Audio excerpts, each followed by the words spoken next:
Hello, I'm Reverend Scott Wipperman, pastor here at First Presbyterian Church in Helena, Montana, and we welcome you to our worship service today. I'd like you to know that regardless of who you are or where you are in your journey of faith, you're welcome here at First Presbyterian Church.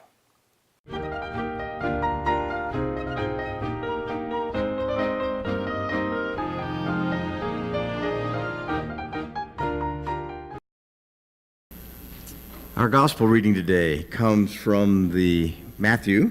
We are still in the Sermon on the Mount. So Jesus is teaching his disciples and his followers.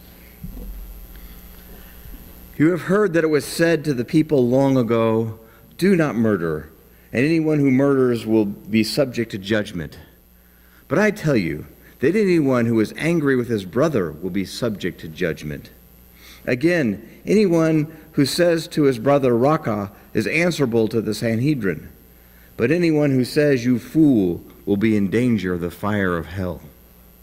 Therefore, if you are offering your gift at the altar, and then remember that your brother has something against you, leave your gift there in front of the altar. First go and be reconciled to your brother. Then come and offer your gift. Settle matters quickly with your adversary who is taking you to court. Do it while you're still with him on the way, or he may hand you over to the judge, and the judge may hand you over to the officer, and you may be thrown into prison. I tell you the truth, you will not get out until you've paid the last penny. You have heard it said, "Do not commit adultery." But I tell you that anyone who looks at a woman lustfully has already committed adultery with her in his heart. If your right eye causes you to sin, gouge it out and throw it away. It is better for you to lose one part of your body than for your whole body to be thrown into hell. And if your right hand causes you to sin, cut it off and throw it away. It is better for you to lose one part of your body than your whole body to go into hell. It has been said, anyone who divorces his wife must give her a certificate of divorce. But I tell you that anyone who divorces his wife, except for marital unfaithfulness, causes her to become an adulteress, and anyone who marries the divorced woman commits adultery. Again, you've heard it said to the people long ago, "Do not break your oath, but keep the oaths you have made to the Lord." But I tell you, do not swear at all, either by the heaven, for it is God's throne, or by the earth, for it is his footstool, or by Jerusalem, for it is the city of the great king. And do not swear by your head, for you cannot make even one hair white or black. But simply let your yes be yes, and your no be no. Anything beyond that comes from the evil one. The word of the Lord.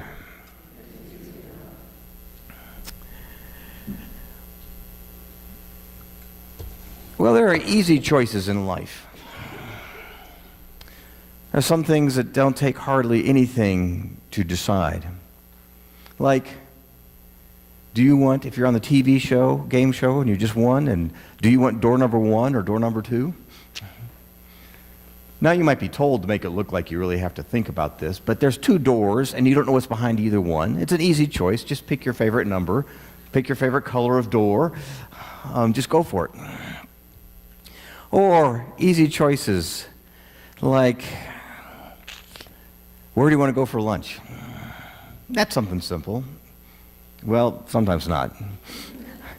Myself included, I've seen groups of educated, mature adults spend more time deciding where they want to go to lunch than what they want to do with the rest of their lives. But it's generally a pretty simple decision, particularly if there's only one restaurant in town, right? You've just bought a lottery ticket. So your choice is, do you want to win or not? Pretty easy choice, right? And like on the cover, do you want your life to be average from this point forward or memorable? A pretty easy choice. But sometimes easy choices have some downsides. Frequently, our easy choice, there might be a problem that we don't fully understand or we can't fully see the consequences of getting our easy choice. So you've bought the lottery ticket, and so you win the lottery. That was your choice. You won the lottery. What could be better? You're financially set for life. But then why is there a support group for lottery winners? It may not turn out to be just quite as rosy and green a pasture as you thought, having suddenly this great infusion of cash. And there's other times where the choice is easy, but sticking to that choice is sometimes hard. Sometimes we have trouble with this. And this is what Moses was talking about today. Moses tells us that we have two choices in life. We have two choices. One is life and prosperity. One is death and destruction. And Paul talking to the Corinthians, he says, I started you guys out on formula because you weren't ready for solid food yet. You were spiritually infants, and so I had to take it easy on you and start out easy. And by the way, we've talked for a while now. I've been giving you some formula, and you're still spiritual infants. Here you are quarreling and arguing one another. You're still worldly. You have to get past this worldly stuff before I can give you solid food. And in Matthew, Jesus says that, Jesus is teaching his disciples and his followers. And while teaching may be work, you all know from being a student, learning is work too. It takes some energy and some effort to integrate this new information into what we already know, to put things together, to see how they jive, to maybe correct some of the things that you had previously thought. There's some hard work in learning, and some of us choose not to do it because it's hard work. It's much easier to do something easy. So you might be saying, hey, let's get out of this Sermon on the Mount and all the teaching. Let's move straight to maybe some of Jesus' miracles. Those are nice and easy. He goes about healing some people, restoring some sight, making some people walk. Or maybe where Jesus talks about us being saved. That's nice. Or about the glorious kingdom that is to come. Or about the rewards that wait us. Let's talk about that stuff. But no, Jesus is saying, I'm here teaching. You have something to learn if you want to become spiritually mature. And that's what I'm calling you to become. I didn't come here to abolish the law, Jesus says. I didn't come here to cancel the prophets. But I did come to set your understanding of the law straight. And so he goes on teaching us some things. You heard it said, do not murder. But I say, do not be angry. You heard it said, do not commit adultery. But I say, do not even lust. You heard it said, an eye for an eye and a tooth for a tooth.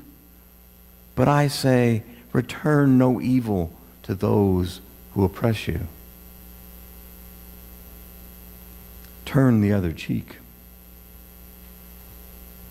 And what Jesus is teaching is that reconciling with our brothers that he calls us to do is very important to God. Most likely more important to God than our personal piety and our personal relationship with God is how we're reconciled to our brothers here on earth. There's a quote, how do we listen to Jesus in the midst of all we're hearing in the world and our own heads? There is a cacophony of voices telling us what alternative truths are true. The trajectory of the rhetoric of this age is not one of increased care of neighbor and neighborhood, but rather increased self-protection and exclusion. And a side note here, if you look through the Gospels, you'll notice that Jesus never once says even a little bit about self-protection. Never. Never talks about it. You do see his example of when he's in trial and people are building false accusations against him, he does not speak against them. You do see what he tells us to do, to pick up our cross daily and carry it, and that we are to offer our lives for our brothers, but never about self-preservation. So Jesus is telling us through these things that we must be reconciled with our brother, that this is very important to God. And Moses echoes these same things. There's an author, Patrick Miller, and he talks about the Ten Commandments in one of his books. And he says that the Ten Commandments are more about building a good neighborhood, a good space for others, than they are about our personal piety and our relationship to God. Miller's interpretation hints at the added ante that Jesus puts in his message about reconciling with our brother, that that's what is important.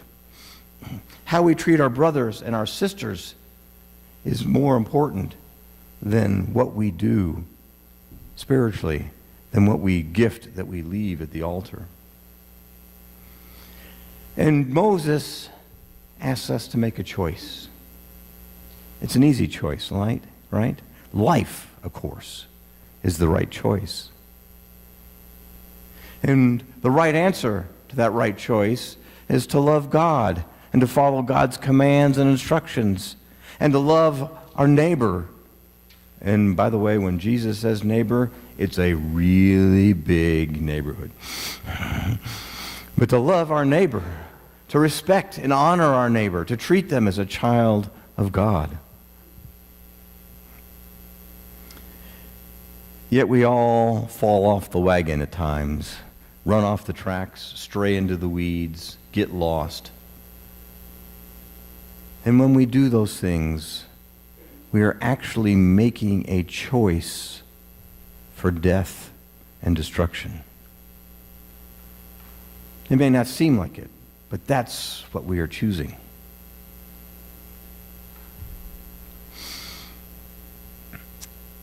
And even if we engage in some, shall we say, submoral behavior and seem to make some gain out of it in the presence here, quite often destruction follows from that gain. So, we're being told, choose life. And there's good news, because no matter how often we've fallen off the tracks and chosen death, we can always choose life. Choose life and prosperity. We can respect others,